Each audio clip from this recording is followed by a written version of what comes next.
રામ રામ ખેડૂત મિત્રો, મારું નામ છે દિલીપ પટેલિયા અને આપણી YouTube channel Shriram pesticides Mahuva ઉપર આપ સર્વે મિત્રોનું હાર્દિક સ્વાગત છે.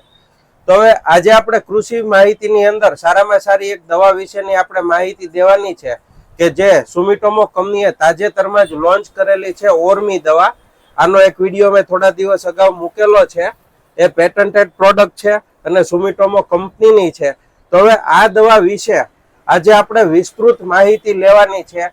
કયા કયા ટેકનિકલ છે અને ટેકનિકલ ભેગા કરવાથી શું ફાયદો થાય છે, કયું ટેકનિકલ આપણા મોલની અંદર શું આપણને ફાયદો આપે છે, એ તમામ આજે આપણે વિગતવાર બધી ચર્ચા કરવાની છે. તો કંપનીના પ્રતિનિધિ ભૂમિતભાઈ આપણી સાથે હાજર છે.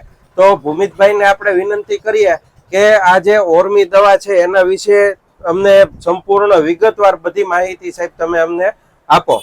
નમસ્કાર ખેડૂત મિત્રો, જેમ દિલીપભાઈએ વાત કરી કે આપણે કંપની એક નવી પેટન્ટેડ પ્રોડક્ટ લોન્ચ કરી છે ઓર્મી. તો ઓર્મી વસ્તુ એ છે કે પેટન્ટેડ મીન્સ કે આપણી એકની કંપનીમાં જ અત્યારે આવે છે અને બીજા કઈ આપણે નવી ફોર્મ્યુલેશન થી બનાવ્યું છે.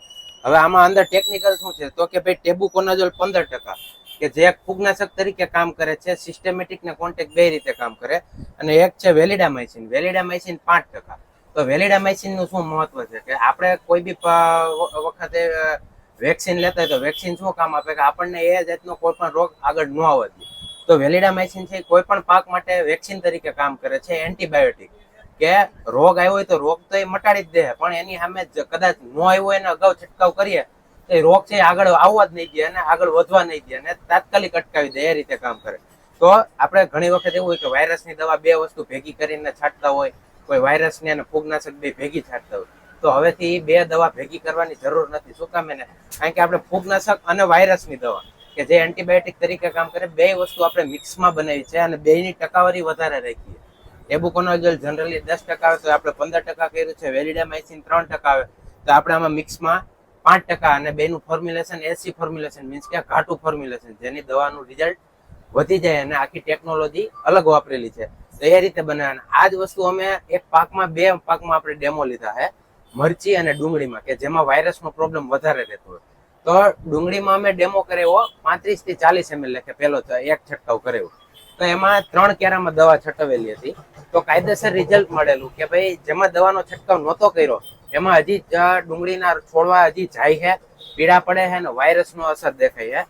જ્યારે આપણે જેમાં છંટકાવ કર્યો ત્યારે કોઈ બી ખેડૂત ત્યાં ઉભા રહીએ તો કાયદેસર કહી દે કે આ વસ્તુનું રિઝલ્ટ આમાં પૂરેપૂરું છે. શું કામ? કારણ કે દવાનું આપણે નામ ન દે, પણ એ કાયદેસર કહી દે કે આમાં કઈક દવા છાંટેલી છે જેને લીધે છોડવો એકે જાતો નથી પીળો પડતો, કે વાયરસની એક પણ જાતની અસર એમાં નથી દેખાતી. જ્યારે મરચીમાં આપણે વાયરસનો પ્રોબ્લેમ હોય, રીંગણીમાં હોય, કોઈ બી પાક કે જેમાં વાયરસનો પ્રોબ્લેમ આવતો હોય, પછી વેલાવાળા શાકભાજી હોય તો વેલાવાળા શાકભાજીમાં અત્યારે વાયરસનો પ્રોબ્લેમ વધારે આવતો હોય, તો કોઈ બી પાક હોય જેમાં આપણે 35 થી 40 ml લેખા વસ્તુનો છંટકાવ કર્યો હોય એટલે નથી તમારે કોઈ બી વાયરસની કે ફૂગની દવા બે વસ્તુ ભેગી કરવી પડતી. એક જ દવાથી તમને છે એ પૂરેપૂરું રિઝલ્ટ છે એ મળશે. જે વાયરસ હોય વાયરસ અટકી જાય, અને બીજી વસ્તુ કે હાવ એસી ફોર્મ્યુલેશન છે અને પાણીમાં તમે નાખશો એટલે તરત ઓગળી જાય. અને આ વસ્તુ એક ફેલાવાનું કામ કરે કે સાવ ઝીણા ઝીણા કણના સ્વરૂપમાં આવે. તો એ રીતે આ વસ્તુ મિક્સ કરી નાખી નવી ફોર્મ્યુલેશનથી આ ટેકનોલોજીથી આ વસ્તુ આપણે બનાવેલી છે.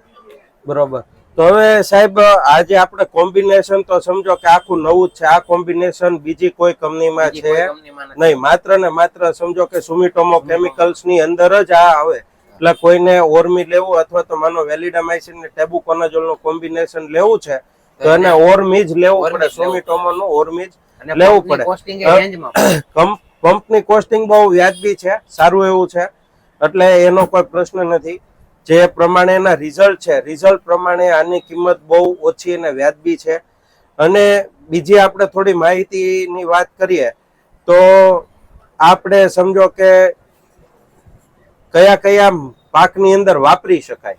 વેલાવાળા કોઈ બી શાકભાજી હોય એટલે તમામ વેલાવાળા શાકભાજી, દૂધી, તુરિયા, કારેલા બધામાં ચાલે. સીપડામાં ગુવાર હોય, ભીંડો હોય, મરચી હોય, રીંગણી હોય, ડુંગળી હોય, કે જે કોઈ બી પાક કે એમાં વાયરસનો પ્રોબ્લેમ આવતો હોય ને એ ટોટલી પાકમાં આપણે આ વસ્તુ વાપરી શકીએ. અને વાયરસ અથવા કોઈ ફૂગ ન આવવા દેવી તો એના માટે હાલે. શું કામ? કારણ કે એન્ટીબાયોટિક ભેગું આપેલું હોય એટલે ફૂગ તમારે ઓટોમેટિક નહીં આવવા દે. ફૂગનાશકની સાથે સાથે એન્ટીબાયોટિક તરીકે કામ કરે છે કે જે કોઈ બી વાયરસ ન આવવા દે, તો એના માટે આ વસ્તુ કામ કરે. તો આમાં આપણે એવું કહી શકીએ ખેડૂત મિત્રોને કે કદાચ ઓર્મી દવાનો છે એ દર 15 દિવસ આજુબાજુ એક સ્પ્રે રાખે રેગ્યુલર, અને ખાસ કરીને સમજો ને કે આપણે ટમેટી મરચી ને રીંગણી જે લાંબા મોલ અને બહુ જ ખર્ચાવાળા મોલ હોય, ખાસ કરીને ટમેટી મરચી ને રીંગણી એ બહુ ખર્ચાવાળા અને લાંબા સમય માટેના મોલ હોય, તો એમાં આ દર 15-17 દિવસે ઓર્મીનો ઉપયોગ કરે દર 2 છંટકાવ અથવા 15-17 દિવસે એક છંટકાવ કરે એટલે તો એમને ટૂંકમાં વાયરસ આવવાનો અને ફૂગ આવવાનો પ્રશ્ન ના રહે, હાવ નો રહે. કારણ કે એન્ટીબાયોટિક તરીકે કામ કરે છે એટલે શરીર એકદમ એનું મજબૂત કરી દે. બરોબર. આપણે કેમ કોરોનાની વેક્સિન લીધી તો હું કેમ લીધી કે આપણને કોરોના ન આવે, તો આ એના માટે એ રીતે વેક્સિન તરીકે કામ કરશે કે એને કોઈ પણ જાતની ફૂગ કે વાયરસ કઈ લાગવા જ નહીં એન્ટીબાયોટિક. અને બંને વસ્તુ સિસ્ટેમિક છે, છોડની અંદર ઉતરી જશે અને છોડને અંદર જ થી મજબૂત બનાવશે, કારણ કે એસી ફોર્મ્યુલેશન છે એટલે અંદર ઉતરવાનું છે તો બરોબર છે.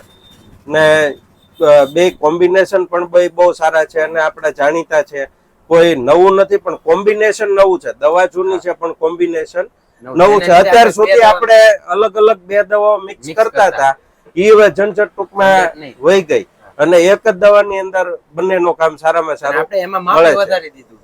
અલગથી બે દવા આવે તો એ બે કરતા આપણે માપ વધારી દીધું. હા, એટલે ઓછા ખર્ચે અને સારું પરિણામ મળી શકે આ ઓર્મીનું. તો ખેડૂત મિત્રો, આજે આપણે ઓર્મી દવા વિશે સંપૂર્ણ માહિતી લીધી છે. તો તમને ખાસ વિનંતી કે જો તમને અમારા વિડીયો ગમતા હોય તો વિડીયોને તમે લાઈક કરો અને આપણી ચેનલ શ્રીરામ પેસ્ટિસાઇડ્સ ને સબસ્ક્રાઇબ કરો. ઉપર જે અત્યારે ગોલ્ડ કલરનું જે બટન દેખાય છે એને તમે અડો એટલે આપણી ચેનલ ખુલી જશે. એના અંદર તમામ વિડીયો છે, ત્યાંથી તમે ચેનલ સબસ્ક્રાઇબ પણ કરી શકશો. અને વિશેષ ખેતી ઉપયોગી માહિતી માટે જે ચોરસ બતાવી છે એના અંદર આગળની ખેતી વિશે માહિતી પણ આપેલી છે, તો એનો પણ તમે લાભ લઈ શકો છો. એ સાથે જ મને રજા આપો. જય જવાન, જય કિસાન.